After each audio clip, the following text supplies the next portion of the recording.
صلی وسلم علی رسولہ الکریم اما بعد فاعوذ باللہ من الشیطان الرجیم بسم اللہ الرحمن الرحیم عن سہل بن سعد قال قال رسول اللہ صلی اللہ علیہ وسلم فی الجنة ثمانیۃ ابواب منها باب یسمى الریان لا يدخلہ الا الصائمون۔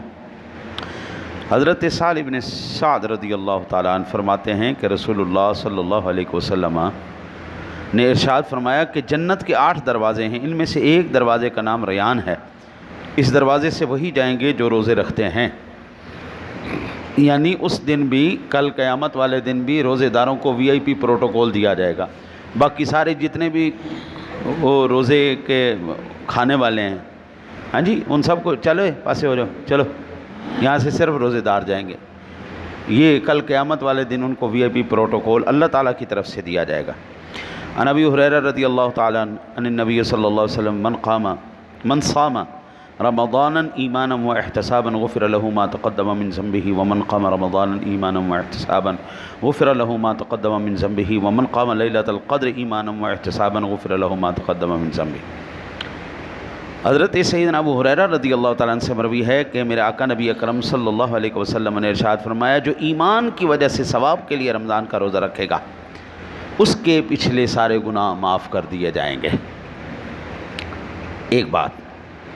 دوسری بات، وَمَنْ قَامَ رَمَضَانًا إِيمَانًا وَاحْتِسَابًا غُفِرَ لَهُ مَا تَقَدَّمَ مِنْ ذَنبِهِ، اور جو بندہ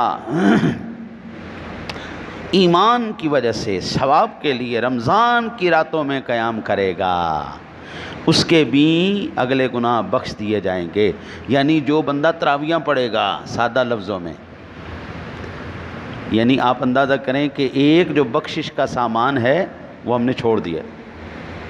تراویحاں کتنے پڑھتے ہیں؟ اور یہ مسلمانوں کو، سنیوں کو یہ بیماری پڑ گئی ہے، 8 تراویحاں پڑھیاں اوک گئے۔ او بھئی یہ کہاں سے تم نے نکال لیا ہے؟ یہ کون سی روایت آ گئی ہے؟ 1443 سال مکہ مدینے میں 20 تراویحاں ہوں، حضرت عمر فاروق اعظم جو کرائیں وہ 20 تراویحاں ہوں، میرا امام اعظم ابو حنیفہ رحمۃ اللہ تعالیٰ علیہ جو صحابہ کے شاگرد ہیں، جنہوں نے صحابہ کے پیچھے تراویحاں پڑھی ہیں، وہ صحابہ کی تراویحوں کو 20 کہیں اور ہم 8 پڑھ کے دوڑ گئے، دڑکی لگا گئے۔ وہ یہ سنیوں کو کون سی بیماری ہو گئی؟ یہ کوئی 8 اوٹ تراویحوں والا چکر کوئی نہیں ہے، بخشش کا بہانہ تھا ایک یہ کہ تو کھڑا ہو کے قرآن سن، تیرے سننے کی برکت سے ہم تیرے گناہوں کو معاف کر دیں گے۔ تو نے بخشش کا بہانہ ہی ختم کر دیا۔ میں نا جی بڑی تکلیف میں کھڑا ہوتا ہوں، لیکن میں کہتا ہوں یار کوئی بات نہیں، پوری پڑھو، زیادہ سے زیادہ کیا موت آئے گی نا، وہ نہیں آتی۔ ایسا یہ نہیں کہ ہر کسی نو نماز وچ موت آ جائے، یہ وہ لاکھوں کروڑوں میں سے کوئی خوش نصیب ہوتا ہے جس کو کوئی ایسی سعادت مل جائے۔ انشاءاللہ جب تک ہمت ہے، طاقت ہے، یار پتہ نہیں بڑھاپے میں ہم سے ہلا بھی جائے گا کہ نہیں جائے گا، اب تو ہمت ہے نا، تھوڑا اوکھا سوکھا ہو کے ہم کھڑے تو ہو جاتے ہیں نا، تو الحمدللہ حضور کا خاص احسان ہے کہ ہمیں کھڑا کر لیتا ہے، اللہ کا احسان ہے جی۔ حضور دیکھیں، اللہ جب کسی سے ناراض ہوتا ہے نا تو اس سے سجدے کی طاقت چھین لیتا ہے۔ ہمارے بزرگوں کے دیکھیں، میں ہر ایک کے اپنی اس کا اور اس کے اللہ کا معاملہ ہے، لیکن میں ایک اپنے جذبات کا اظہار کر رہا ہوں۔ ہمارے بزرگ نا یہ کرسیوں پر نہیں بیٹھتے تھے۔ بھئی ہر ایک یہ نہ سمجھنا کہ میں نے فتویٰ لگا دیا بیٹھنا حرام ہو گیا۔ تم بیٹھو، ٹھیک ہے، تمہیں تکلیف ہے، تمہارا اور تمہارا اللہ کا معاملہ ہے، تم جانتے ہو کہ کتنی تکلیف ہے کتنی نہیں ہے، وہ اللہ جانتا ہے تمہارا۔ اگر صحیح ہوگی تو اللہ معاف کر دے گا، نہیں ہوگی تو پکڑ تو ہے نا۔ ہمارے بزرگ بیٹھ جایا کرتے تھے۔ حضور سرور دو عالم، کائنات کے امام، جب آپ کی طبیعت خراب ہوئی نا تو آپ نے بیٹھ کے نماز پڑھوائی۔ کیا اس دور میں کرسیاں نہیں تھیں؟ وہ رومنز کا دور تھا، وہاں پہ تخت بڑی اعلی نسل کے تخت ہوا کرتے تھے، کرسیاں موڑے یہ بڑی بڑی اعلیٰ نسل کے ہوا کرتے تھے۔ آج تو اس کا تصور بھی کوئی نہیں ہے، ہاں جی، تو کرسیاں تو اس وقت بھی تھیں، لیکن حضور سرور کائنات نے نیچے بیٹھ، آپ نے کبھی اوپر نہیں بیٹھے، ٹھیک ہے۔ یہ ایجاد ہے نمرود کی، صاحب زدگی، کرسی پہ بیٹھنا، ٹانگ کے اوپر ٹانگ چڑھا کے بیٹھنا۔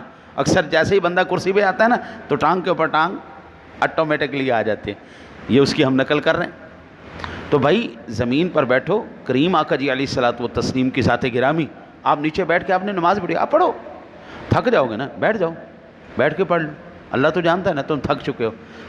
لیکن یہ چیز نہ کی جائے کہ تراویحاں ویسے ہی چھوڑ دی جائے، او یار ٹھیک ہے انہوں نے پڑھ لی ہے نا تو ٹھیک ہے، ایسا نہ کرو۔ یہ بخشش کا ایک بہانہ ہے، جو بخشش کا بہانہ ہم چھوڑے کھڑے۔ یہ میرے سامنے حدیث پاک موجود ہے، مشکوٰۃ شریف کے اندر ہے، میرے سامنے موجود ہے۔ حضور فرماتے ہیں وَمَنْ قَامَ رَمَضَانًا ایمانًا وَاحْتِسَابًا غُفِرَ لَهُ مَا تَقَدَّمَ مِنْ ذَنبِهِ، اس کے پچھلے سارے گناہ بخش دیے جاتے ہیں۔ اور پھر فرمایا وَمَنْ قَامَ لَيْلَةَ الْقَدْرِ ایمانًا وَاحْتِسَابًا غُفِرَ لَهُ مَا تَقَدَّمَ مِنْ ذَنبِهِ، اور جو بندہ شب قدر کو قیام کرے گا اس کے بھی پچھلے سارے گناہ بخش دیے جائیں گے۔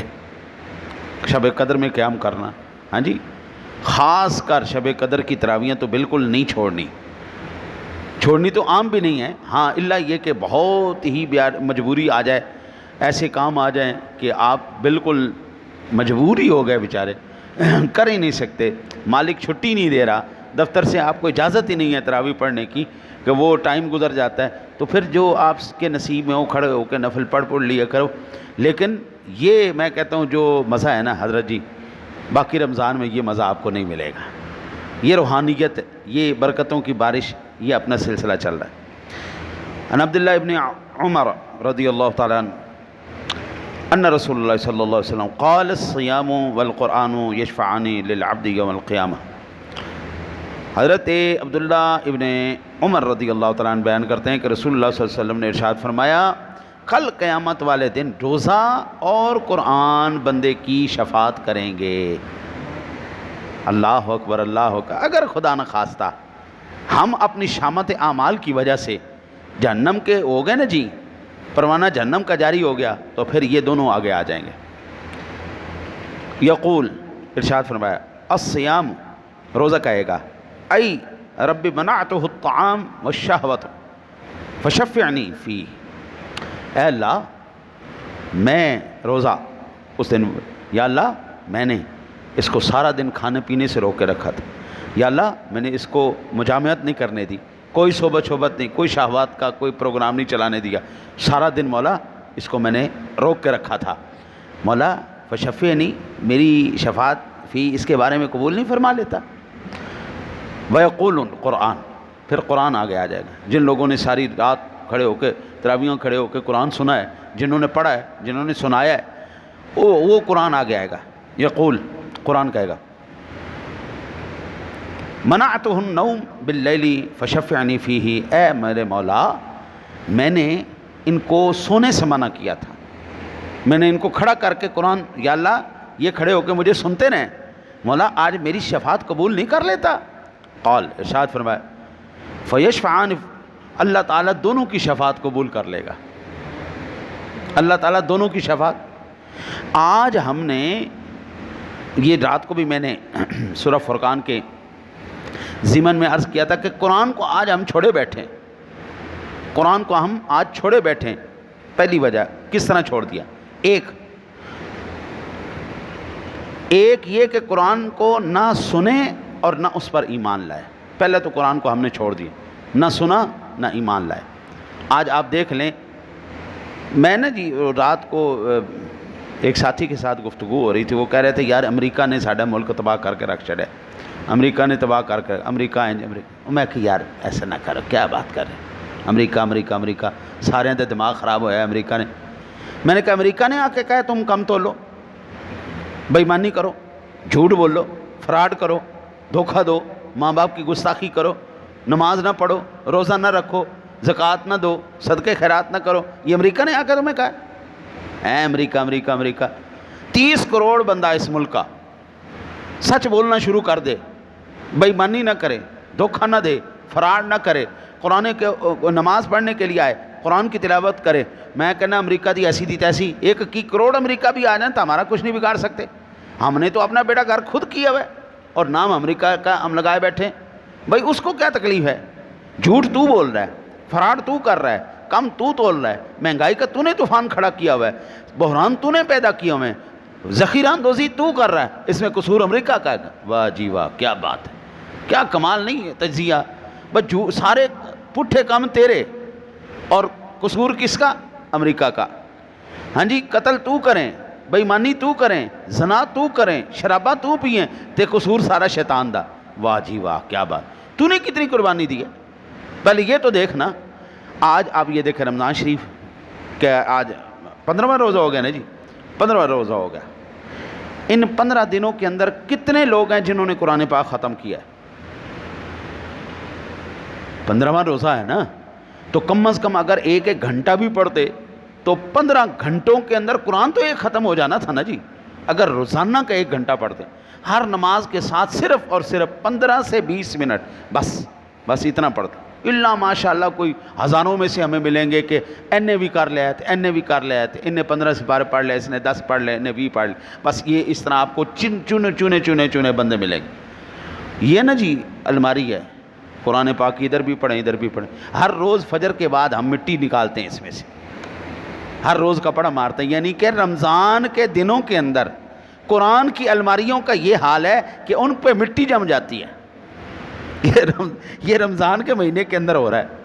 اب ایمان سے بتاؤ، یہ ہم حشر کریں گے قرآن کے ساتھ تو کیا قرآن ہماری کل شفاعت کرے گا؟ روزے کے ساتھ ہم یہ حشر کریں گے، یہ ہماری شفاعت کرے گا؟ پہلی تو یہ وجہ۔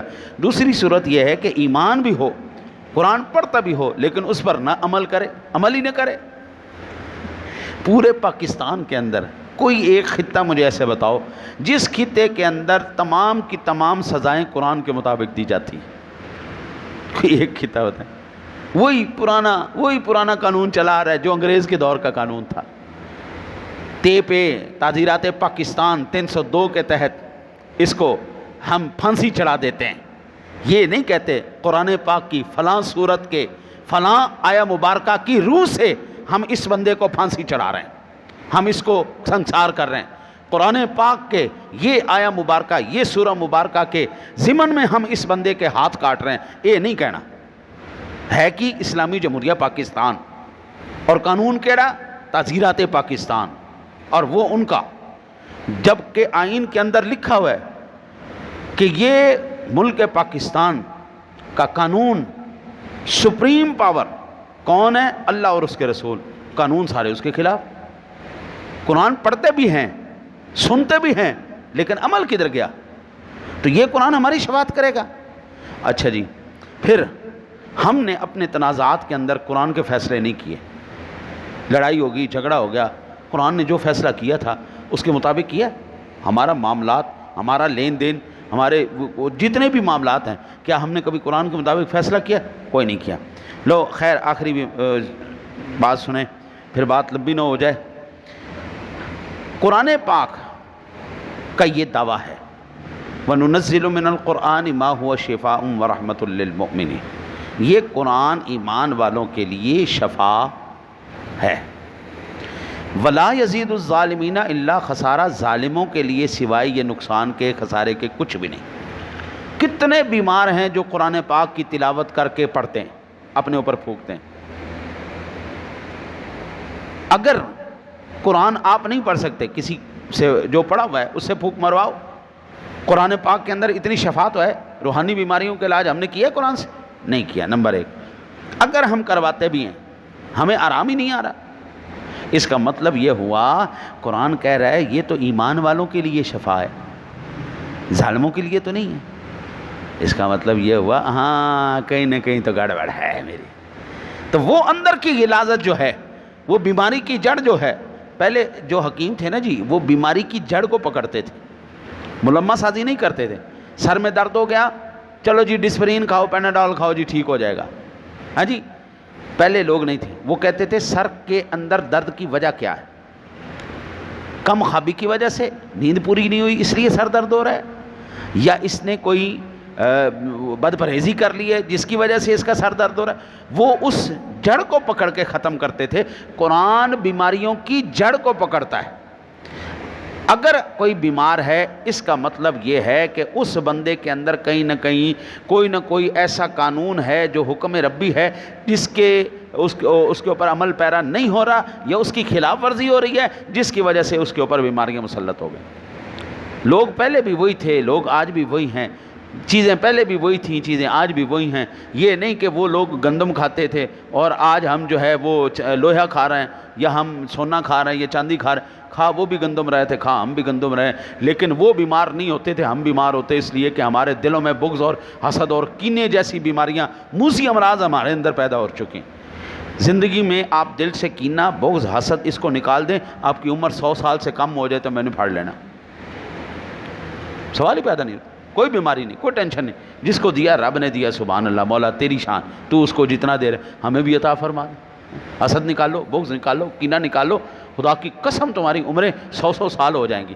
یہ حسد، بغض، کینے کی وجہ سے اندروں کوڑ کے اپنا خون اپے ساڑ کے اسی اپے مر گئے. ہم مر گئے. وہ جتنی وہ عمر گزرنی تھی اشاش بشاش ہو کے، ہاں جی، وہ بندہ خوش ہو نا جی تو خود بخود جسم سارا کام کرتا ہے، اور بندہ خود اوزار ہو تو اندر سے سڑا ہوا ہو تو وہ بیچارہ کیا پازیٹیو وائبز کسی کو تقسیم کرے گا. اللہ سے دعا ہے اللہ آپ کو مجھے عمل کی توفیق نصیب فرمائے.